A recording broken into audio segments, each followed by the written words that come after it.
हमें इतिहास के मिडाइवल पीरियड पढ़ाना है और मिडाइवल पीरियड में तुर्कों का भारत पर आक्रमण पढ़ाना है।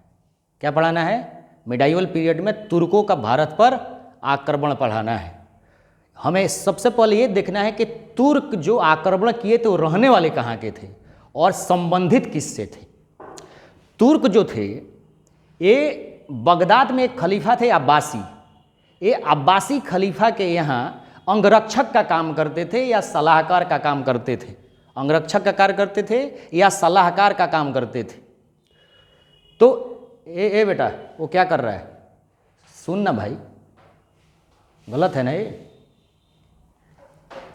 अंगरक्षक का काम करते थे या सलाहकार का काम करते थे।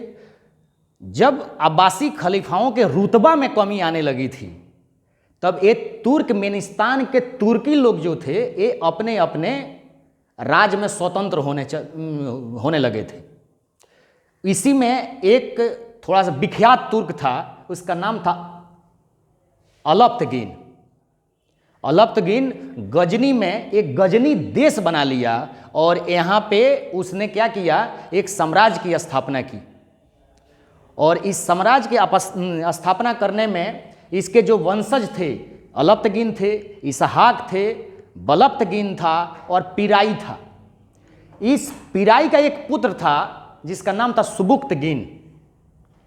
सुबुक्तगीन यामनी वंश की स्थापना किया।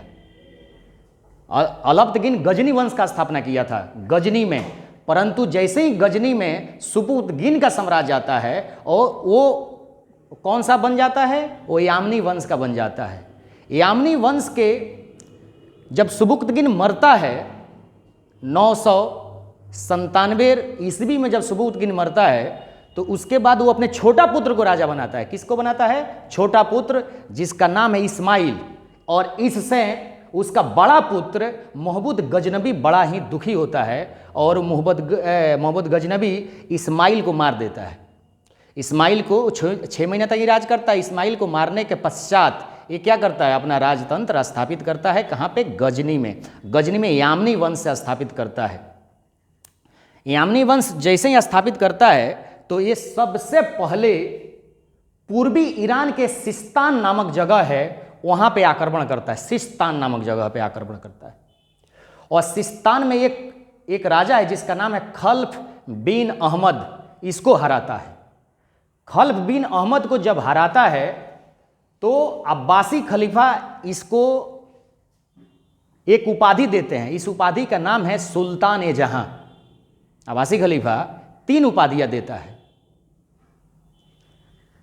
प्रथम उपाधि सिस्तान को जीतने के बाद क्या नाम रहता है? सुल्तान ए जहां।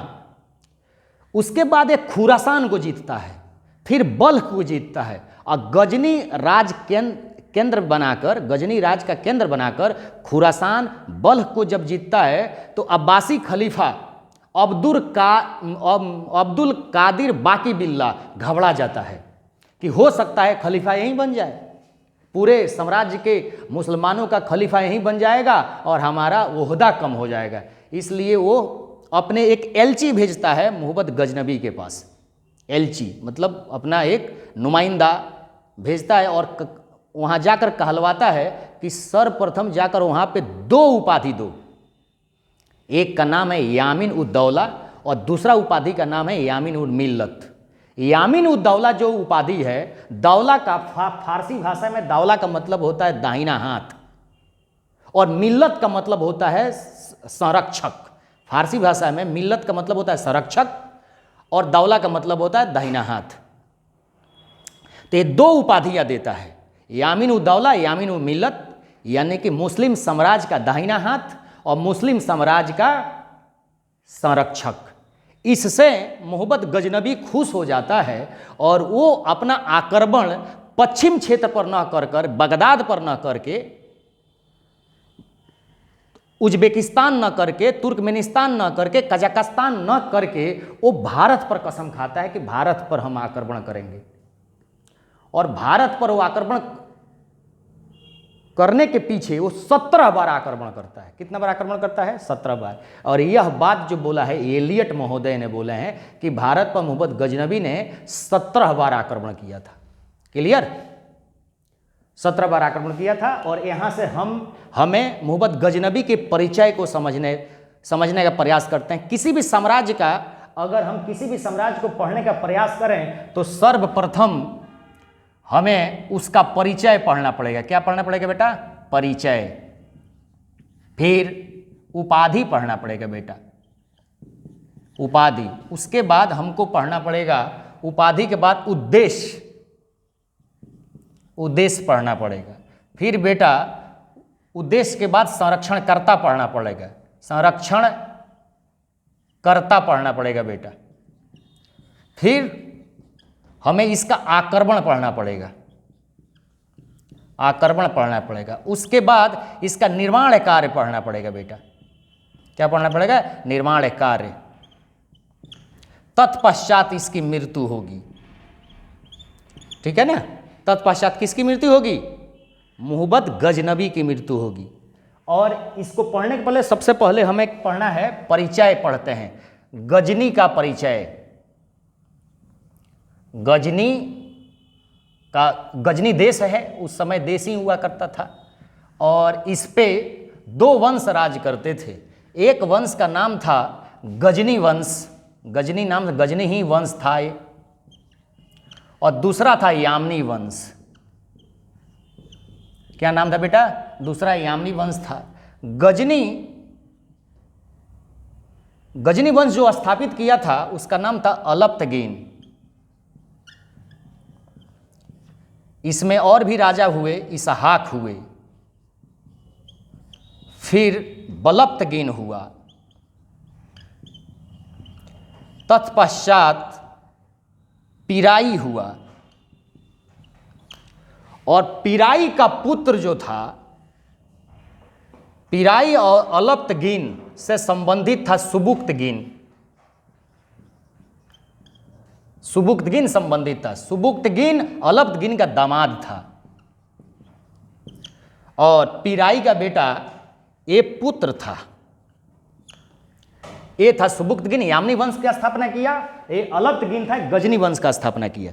गजनी वंश के ये वाले स्ट्रक्चर हैं। और सुबुक्तगीन का पुत्र है इस्माइल, छोटा पुत्र है बेटा इस्माइल, ये छोटा पुत्र है। और बड़ा पुत्र जो है वो है मोहम्मद गजनबी। मोहम्मद गजनबी है, मोहम्मद गजनबी ये बड़ा पुत्र था। परंतु राजतंत्र किसको दिया? इस्माइल को दिया। इस्माइल को यह 6 महीने के अंदर ही मोहम्मद गजनबी मारकर गजनी पर क्या किया? अधिकार कर लिया था। अब हमें इसके टाइम पीरियड देखा जाए तो अलप्तगीन का जो टाइम पीरियड है वो 933 है। 933 से 963 है बेटा, एडी है। और इसहाक बलप्तगीन पिराई का जो टाइम पीरियड है बेटा, ये टाइम पीरियड ये सब मिलकर 63 से 977 तक राज करते हैं। ये 977 के बाद इसका पुत्र आ जाता है सुबुक्तगीन। और सुबुक्तगीन का जो टाइम पीरियड रहता है वो रहता है बेटा 977 से लेकर 997 बेटा रहता है। ठीक है? और ये 6 माह तक राज करता है। इसके पश्चात मोहम्मद गजनबी आते हैं। और इसका जो टाइम पीरियड है, ये टाइम पीरियड है बेटा 997 से लेकर 1030 ईस्वी तक, 1030 ईस्वी तक रहता है। मोहम्मद गजनबी के बारे में हम पढ़ने का प्रयास करेंगे तो इसके पहले अब उपाधि को समझने का प्रयास करते हैं। ये उपाधि से एग्जाम के पॉइंट ऑफ व्यू से ये उपाधि बहुत बार क्वेश्चंस आते हैं। ये उपाधि बहुत उपाधि धारण करता है। जैसे उपाधि इसका धारण है सुल्तान ए जहां, इस्लाम का नायक, गाजी, यामिन उद दौला, यामिन उल मिल्लत, ये सारी इसकी उपाधियां हैं जो टोटल उपाधि है। तो इसको मैं सबसे पहले उपाधि से संबंधित क्वेश्चन करता हूं। तो देख लीजिए कितने उपाधियां हैं इनके। सुल्तान ए जहां, सुल्तान ए जहां, कई बार ये क्वेश्चन आया है, कई बार, 1000 बार ये क्वेश्चन आया है। इसको आप समझने का प्रयास कीजिएगा। सुल्तान ए जहां, उसके बाद क्वेश्चन आता है, उसके बाद इस्लाम का नायक, इस्लाम का नायक बेटा आता है। उसके बाद आता है इस्लाम के नाम पे गाजी आता है बेटा। गाजी के बाद आता है वुर्त सिकन, वुर्त शिकन, ये वुर्त शिकन आता है। ये समझने का प्रयास करें। वुर्त, वुर्त का मतलब होता है मूर्ति, शिकन का मतलब होता है तोड़ना। फारसी भाषा में वुर्त का मतलब मूर्ति, शिकन का मतलब तोड़ना, यानी कि मूर्ति को तोड़ने वाला मूर्ति भंजक था। ये क्या था? मूर्ति भंजक था। और उसके बाद आता है अब्दुल कादिर बाकी बिल्ला, इसको 2 उपाधियां देते हैं। अब्दुल कादिर बाकी बिल्ला इसको कितने उपाधियां देते हैं? 2 उपाधियां देते हैं। खलीफा रहता है, क्या रहता है? खलीफा, खलीफा रहते हैं अब्दुल कादिर बाकी बिल्ला। अब्दुल कादिर बाकी बिल्ला, समझ लेना, बाकी बिल्ला। एक बात समझ लेना, जब बिल्ला बिल्ला ही आ जाएगा ना, तो ये समझ लेना कि ये अरब का नाम है। कोई भी शब्द में, किसी भी शब्द में अब्दुल, बाकी, बिल्ला ऐसे शब्द आते हैं तो समझ लेना ये अरबी भाषा है और वहाँ के शब्द हैं। ये खलीफा रहता है और खलीफा मोहम्मद गजनबी को 2 उपाधियां देता है, डर के मारे देता है। कैसे देता है? डर के मारे देता है। एक उपाधि का नाम है बेटा यामीन उद दौला, यामीन उद, उद का मतलब का? उद दौला। फारसी भाषा में दौला का मतलब होता है दाहिना हाथ, यामीन का मतलब होता है यामीन उद दौला, यानी कि साम्राज्य का दाना हाथ। यामीन माने साम्राज्य होता है, यामीन का मतलब क्या होता है? साम्राज्य। यामीन उद दौला, साम्राज्य का दाहिना हाथ, इसका मतलब होता है साम्राज्य का दाहिना हाथ, साम्राज्य का दाहिना हाथ, दाहिना हाथ, ये होता है। दूसरा उपाधि है यामीन उल मिल्लत।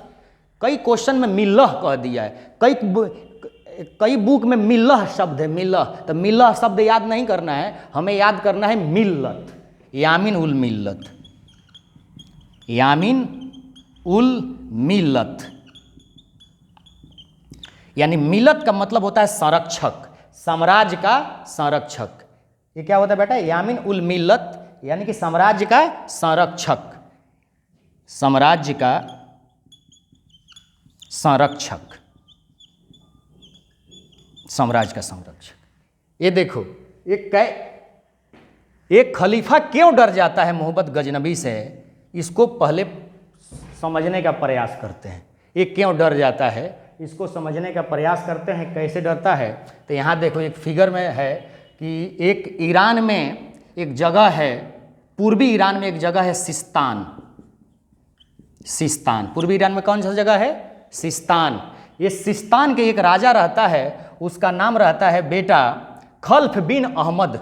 ये बहुत बार एक क्वेश्चन आया है, ये आईएएस के प्री में बहुत बार एक क्वेश्चन आया है। खल्फ बिन अहमद, बिन अहमद इसको हरा देता है। जैसे ही इसको हराता है, खलीफा की कान खड़ा हो जाता है और खलीफा अपने एलची को भेजता है और इसे कौन सा उपाधि दे देता है? सुल्तान ए जहां। कौन सी उपाधि देता है बेटा? सुल्तान ए जहां की। कौन सी उपाधि देता है? सुल्तान ए जहां। जब ये बल्ख को जीतता है, ये बल्ख जो है अफगानिस्तान में है, पूर्वी उत्तरी पश्चिमी पाकिस्तान अफगानिस्तान में है, उत्तरी पश्चिमी अफगानिस्तान में है बल्ख। तो जब बल्ख को जीतता है तो इसको इस्लाम का नायक उपाधि देता है, इस्लाम का नायक।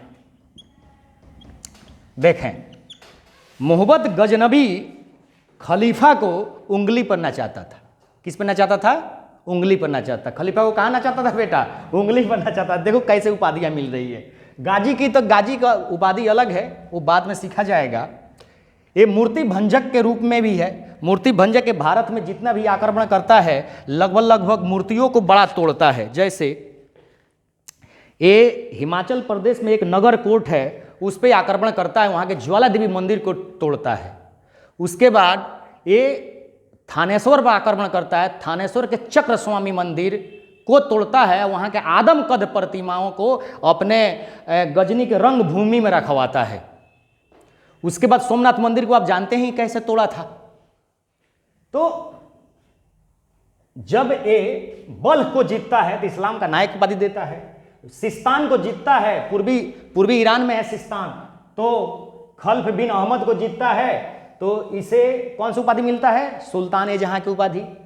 बल्ख को जीतता है, इस्लाम का नायक की उपाधि। ये सारी उपाधियां आया है क्वेश्चन में, सारे मोस्ट इंपॉर्टेंट है। देखिए सब क्वेश्चन है हमारे पास दुनिया के जितने भी क्वेश्चंस आए हैं भारत के एग्जाम में, वो सारे क्वेश्चंस हैं हमारे पास। ये समझ लो, बहुत अच्छा से डेकोरेट करके रखे हैं।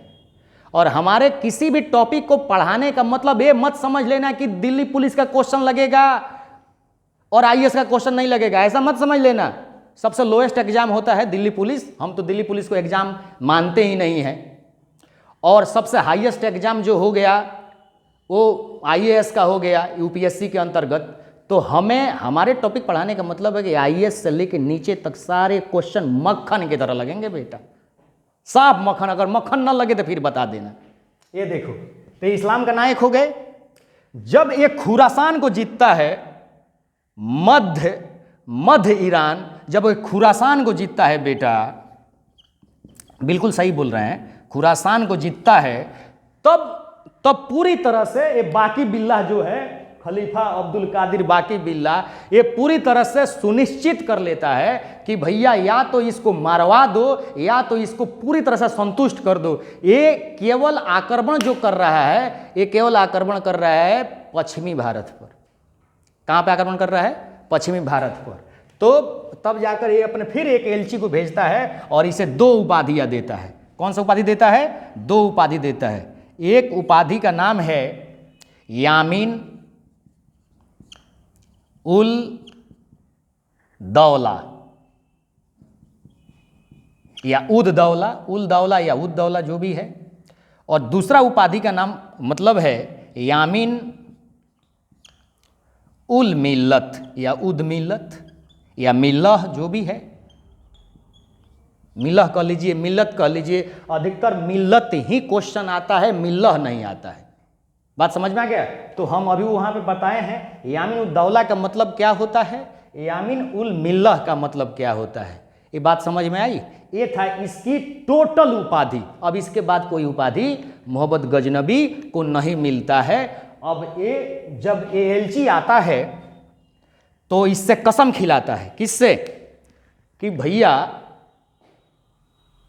हमने आपको उनके द्वारा, खलीफा के द्वारा 2 उपाधियां दी। अब आप कसम खाइए कि पश्चिमी देश में आक्रमण न करके भारत के तरफ साम्राज्य विस्तार कीजिए।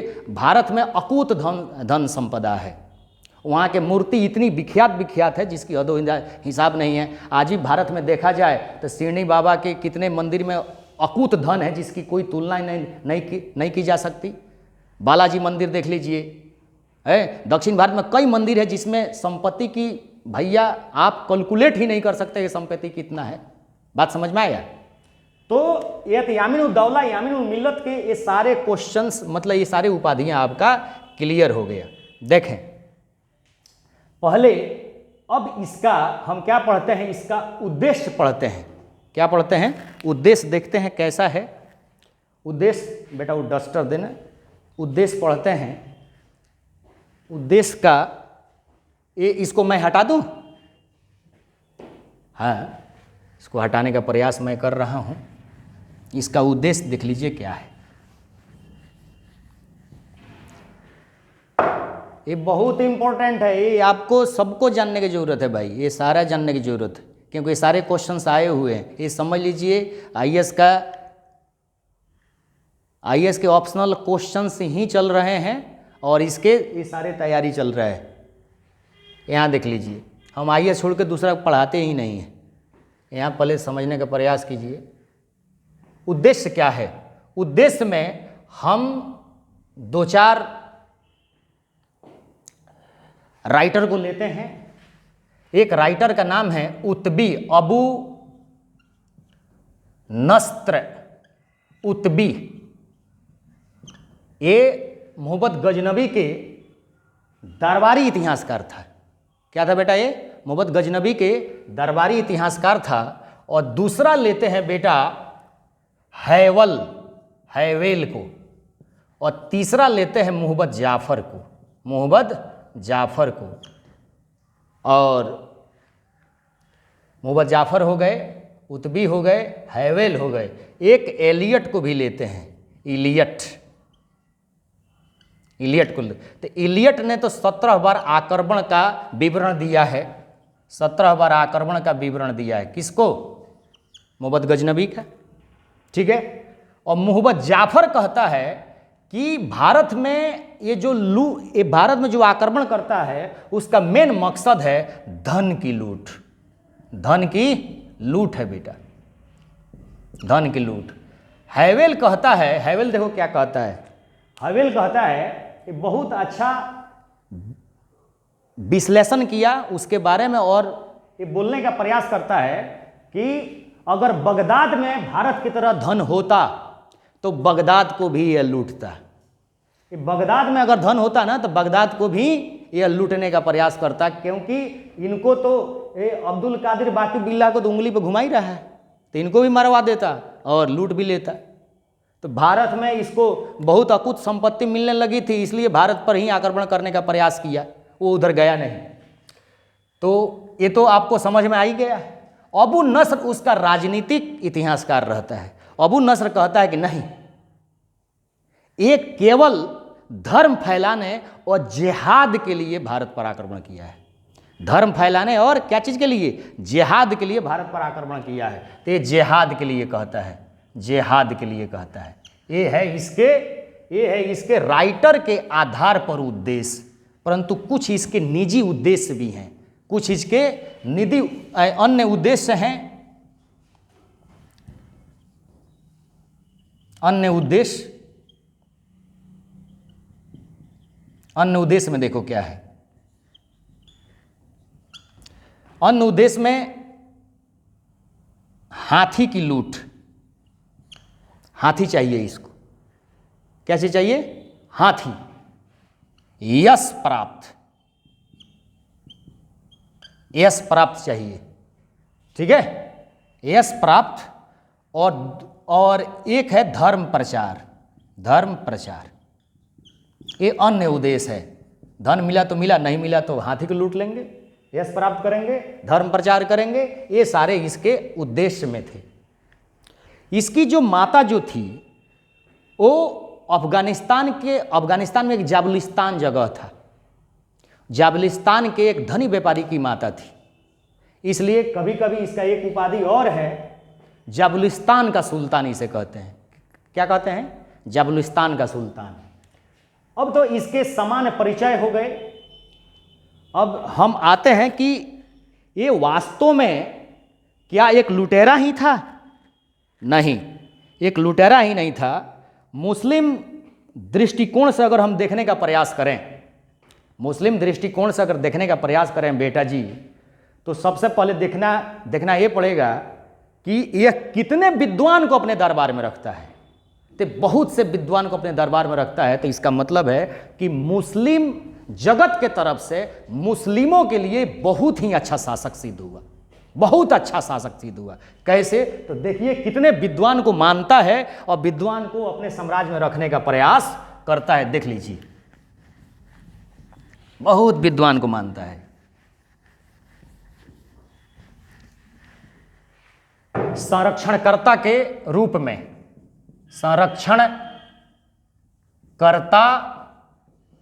के रूप में बेटा, रूप में देखिए क्या है इसके, संरक्षणकर्ता के रूप में देखिए क्या है। देखिए कितने लोगों को रखता है। ये रखता है उत्बी को, अबू नस्र उत्बी, दूसरा रखता है फिरदौसी को, तीसरा रखता है अबुल हसन बैहाकी को रखता है, बैहाकी को रखता है, फिर रखता है अलबरूनी को, अलबरूनी को रखता है, फिर रखता है अहमद ख्वाजा को, अहमद ख्वाजा को रखता है। फिर देख लीजिए, ये उनसूरी को रखता है, तूसी को रखता है, तूसी फैराबी को रखता है, फिर उसके बाद यह रखता है, फैराबी के बाद असजदी को रखता है। इसके अतिरिक्त यह सैयद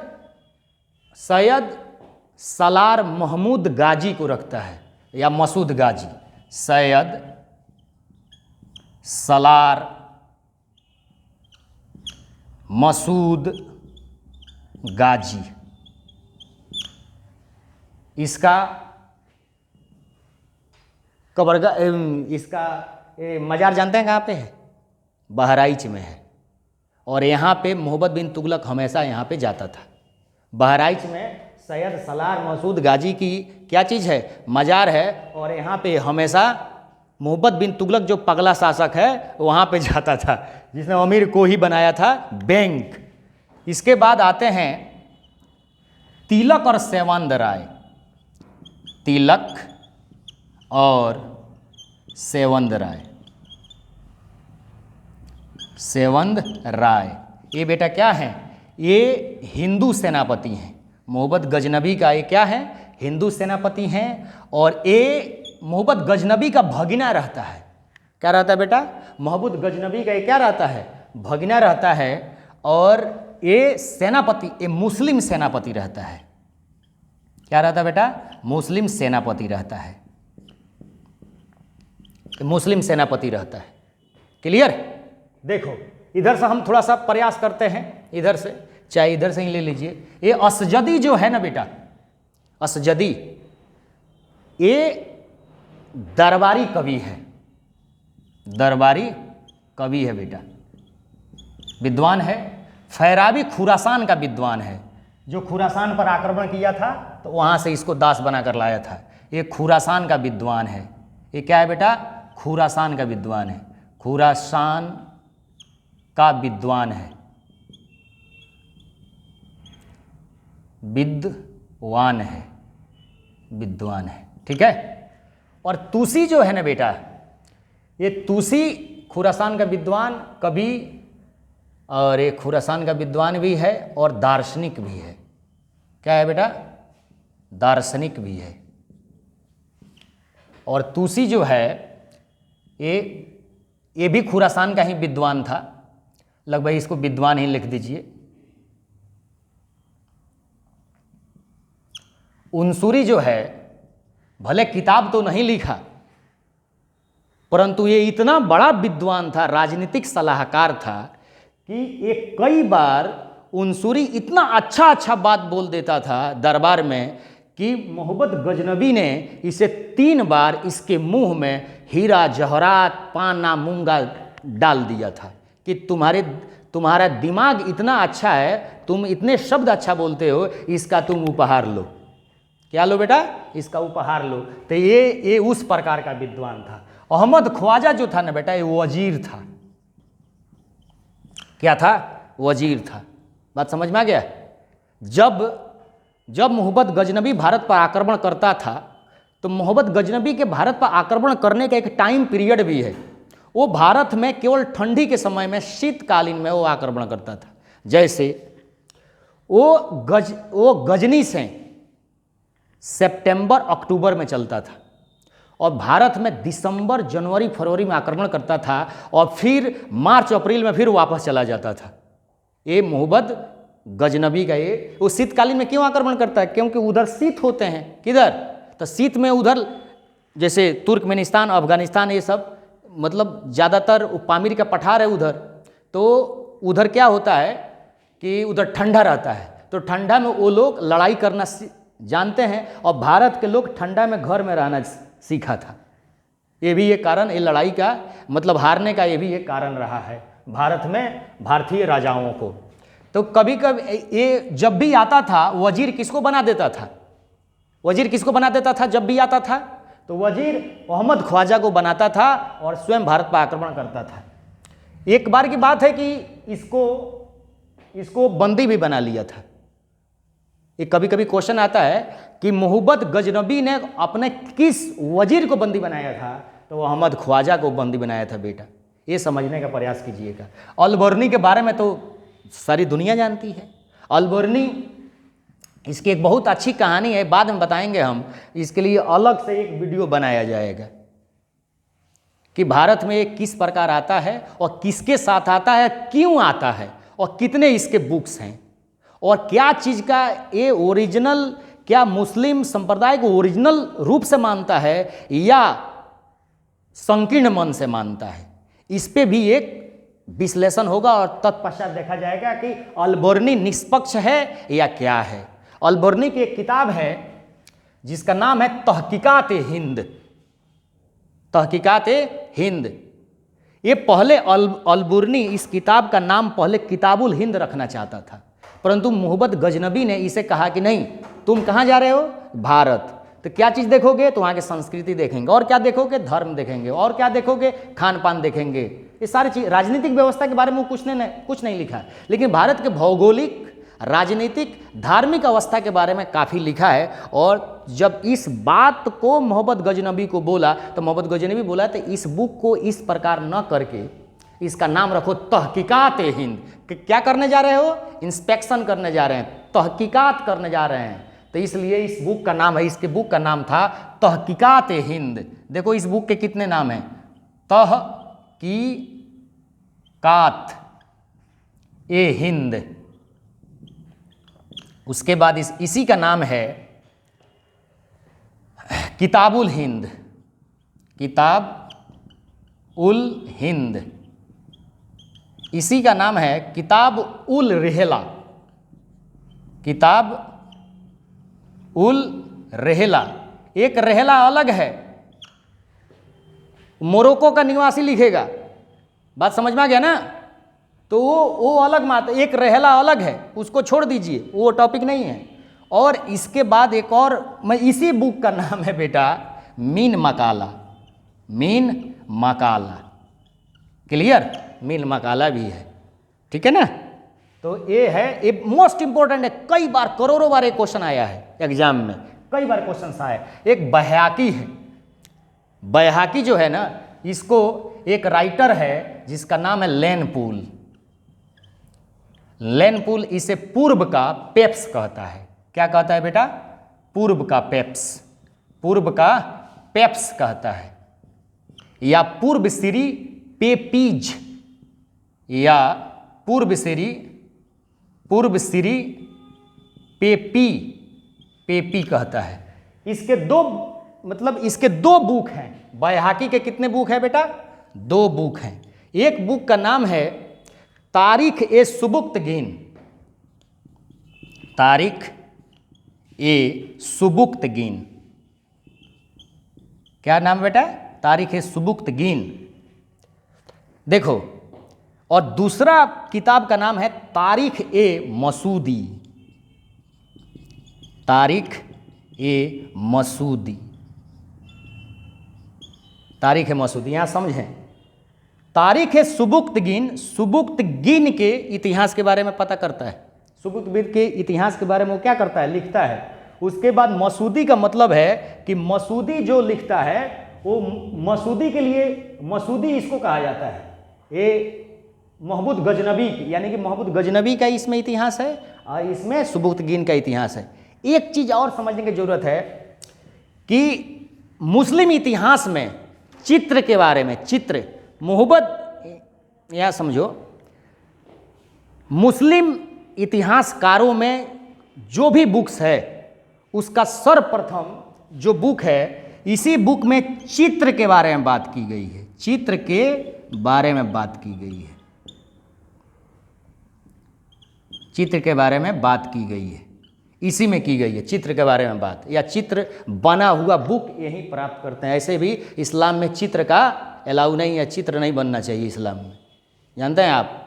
इस्लाम में मेकअप आप नहीं कर सकते हैं, मतलब ये सारे बातें इसमें है। बात समझ में आ गया? तो मसूदी का मतलब समझ ही में आ गया, और चित्र के बारे में समझ में आ गया।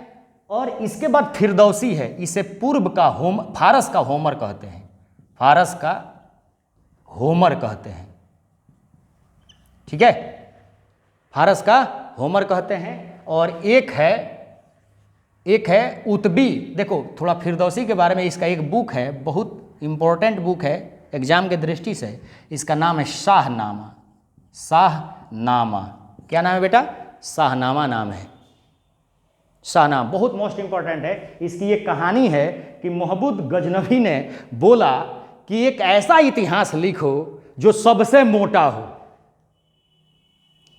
सबसे क्या हो? मोटा हो, और इसके लिए तुम जितने पेज इसमें डाल दोगे उतना हम तुमको दिनार दे देंगे, सोने का सिक्का दे देंगे, ठीक है ना? सोने का क्या दे देंगे? सिक्का दे देंगे।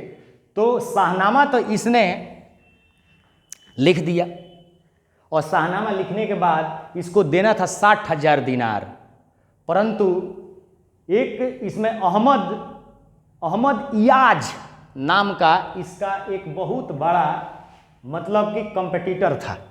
किसका? मोहम्मद इजाज नाम का कंपटीटर था। मोहम्मद गजनबी के दरबार में वही रहता था, अहमद इयाज। ये किसका कान भर दिया? मोहम्मद गजनबी का कान भर दिया, और कान भरने के बाद बोला कि आप सिक्का देने की बात किए हैं ना, दिनार से क्या मतलब? स्वर्ण सिक्का है, आप चांदी का सिक्का दे दीजिए। तो चांदी का सिक्का दे दिया, और इससे फिरदौसी दरबार से उठकर, यानी कि रूठ गया, दरबार से उठकर चला गया। बाद में पता चला कि इसकी अहमियत दरबार में बहुत ज़्यादा है, मतलब ये हम बहुत बड़े आदमी को खो दिए हैं, तो इसलिए 60,000 दिनार देकर उसके घर भेजा एलची के द्वारा। जब वो एलची 60,000 स्वर्ण दिनार लेकर जब गया इसके घर, तो इसकी चिता निकली हुई थी। ये मतलब कि ये इसका वो क्या कहा जाता है जो मुस्लिम में लेकर जाया जाता है? जनाजा। तो ये जनाजा निकल गई थी, और जब यह देखा एलची तो इसके वाइफ को ये पैसा देने का, मतलब ये कॉइन्स देने का मन बनाया, परंतु वाइफ ने इसका कॉइन नहीं ली और इसको एलची को लौटा दी। ये कहानी है। इसलिए शाहनामा में एक अंतिम पेज पर ये लिखा हुआ है कि मोहम्मद गजनबी बहुत ही नीच व्यक्ति था। ये किसने लिखा है? फारस का होमर यानी कि फिरदौसी लिखा है। उतबी ये दरबारी के इतिहासकार हैं, ये तो जानते ही कौन कौन है, क्या बोले हैं जिहाद के लिए वो आक्रमण करता था। तो ये जो हैं, इसके बाद जो है बहुत और इम्पोर्टेंट आएगा, इसके बारे में ये जानना सबके लिए ज़रूरी है। पहले यहाँ देखिए, इसने 2 बुक लिखा था। ये बुक का नाम है तारीख यामनी, तारीख यामनी या किताबुल यामनी, किताबुल यामनी। यामनी वंश के इतिहास के बारे में बात है। वो जो मैं पढ़ाए यहाँ यामनी वंश के बारे में सुबुक्तगीन है, वो जितने भी हैं उसके बारे में इतिहास है, और पूर्वी और पश्चिमी ईरान के बारे में इसमें इतिहास है, ठीक है ना। तो ये था ये सारा, ये इसके संरक्षणकर्ता थे, इतने विद्वान लोग थे। तो इससे क्या पता चलता है कि मुस्लिम जगत में विद्वानों को सबसे ज़्यादा जो आश्रय दिया था, ये कौन दिया था? मोहम्मद गजनबी दिया था।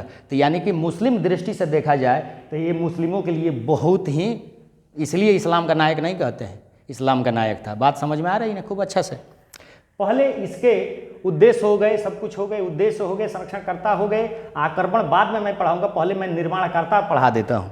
निर्माणकर्ता यानी कि निर्माणकारी कैसा था, तो इसके भी हम थोड़ा देखते हैं क्या था ये निर्माणकारी, कौन कौन काम किया था। देखिए निर्माणकारी में कौन कौन काम किया था। तो ये निर्माणकारी में निर्माणकर्ता देखने का प्रयास हम करते हैं। देखें, यह 2 जगह काम कराया, एक का नाम है लाहौर और दूसरे का नाम है गजनी। लाहौर में इसने चित्र वीतिका बनवाई, ये जरूरी है, ये जरूरी है बेटा, चित्र वीतिका। क्या बनवाई बेटा? चित्र वीतिका, वीथिका या निगारशाला या निगारशाला, निगारशाला या चित्रशाला, चित्रशाला। ठीक है, ये लाहौर में निगारशाला, चित्रशाला, चित्रवीतिका या जो भी है, इसमें चित्र बनाए जाते थे दीवार पर, वाल पर चित्र बनाए जाते थे। इसमें अपना एक चित्र बनवाया था, इसमें स्वयं अपना एक चित्र बनवाया था। वो चित्र का नाम था, फारसी भाषा में चित्र, स्वयं के चित्र के नाम होता है साबीह। कई बार क्वेश्चन आया है आईएएस में, साबीह होता है। क्या होता है बेटा? साबीह होता है। इसने गजनी में विश्वविद्यालय बनवाया। क्या बनवाया बेटा? विश्वविद्यालय बनवाया, विश्वविद्यालय बनाया। फिर पुस्तकालय बनवाया, पुस्तकालय बनवाया। उसके बाद ये दो चीज बनवाए। इसके बाद एक और चीज बनवाया, बहुत ही इंपॉर्टेंट है।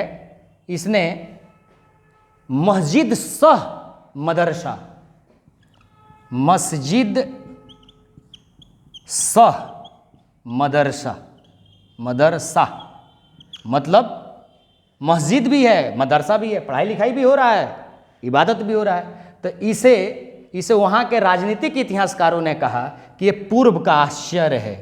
इतना सुंदर बनवाया था कि पूर्व का आश्चर्य, ये मोस्ट इंपॉर्टेंट क्वेश्चन है, पूर्व का आश्चर्य है, पूर्व का आश्चर्य कहा इसके। इसने देखिए क्या किया, इसने एक और चीज बनाया। एक वहाँ का नदी का नाम है निगार नदी या निवार नदी नाम है, निवार नदी है। इस पे बांधे सुल्तान का निर्माण करवाया, बांधे सुल्तान का निर्माण करवाया, सुल्तान का निर्माण। तो देख लीजिए निर्माणकर्ता में कैसा था, संरक्षणकर्ता में कैसा था, उद्देश्य कैसा था, इसकी परिचय कैसी थी। ये रहा आपका सारा इसका एक पूरी तरह से इसका मोहम्मद गजनबी का एक पार्ट रहा। इसके बाद हम बढ़ाएंगे एलियट के द्वारा 17 बार आक्रमण कैसे हो रहे हैं, इसके बारे में समझने का प्रयास किया जाए। ठीक है बेटा, थैंक यू।